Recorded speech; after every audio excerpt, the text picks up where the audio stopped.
Pemberlakuan Undang-Undang Perlindungan Pekerja Migran yang baru diharapkan bisa mengubah paradigma tentang pekerja migran dan mampu memberikan perlindungan yang lebih maksimal bagi warga negara Indonesia yang bekerja di luar negeri.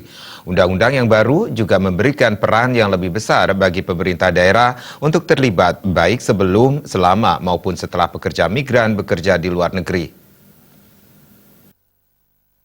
Menurut Kepala Biro Hukum dan Humas Badan Nasional Penempatan dan Pelindungan Tenaga Kerja Indonesia, BNP 2 TKI Sukmo Yuwono, pemerintah akan segera menjalankan Undang-Undang Nomor 18 Tahun 2017 tentang Pelindungan Pekerja Migran Indonesia, menggantikan Undang-Undang Nomor 39 Tahun 2004 tentang Penempatan dan Pelindungan Tenaga Kerja Indonesia di luar negeri.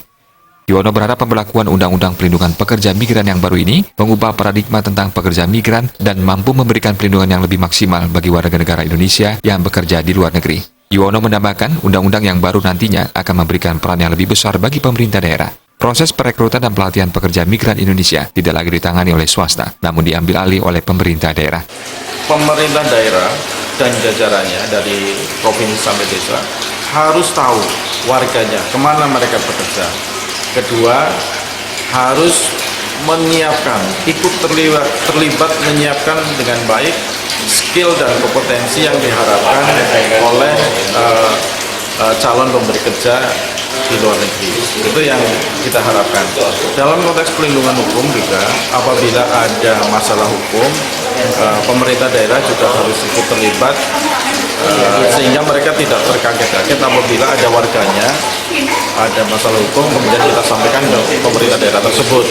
Karena memang dari awal pemerintah daerah sudah terlibat dengan baik.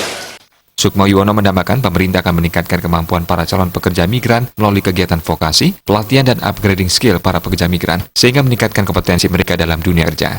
Kedepannya pemerintah juga memfokuskan untuk menyalurkan para pekerja migran yang bekerja di sektor formal dan profesional. Dengan berlakunya Undang-Undang Nomor 18 Tahun 2017, keberadaan BNP 2 TKI akan diubah menjadi Badan Pelindungan Pekerja Migran atau BP2MI. Istilah Tenaga Kerja Indonesia atau TKI akan diganti menjadi Pekerja Migran Indonesia atau PMI.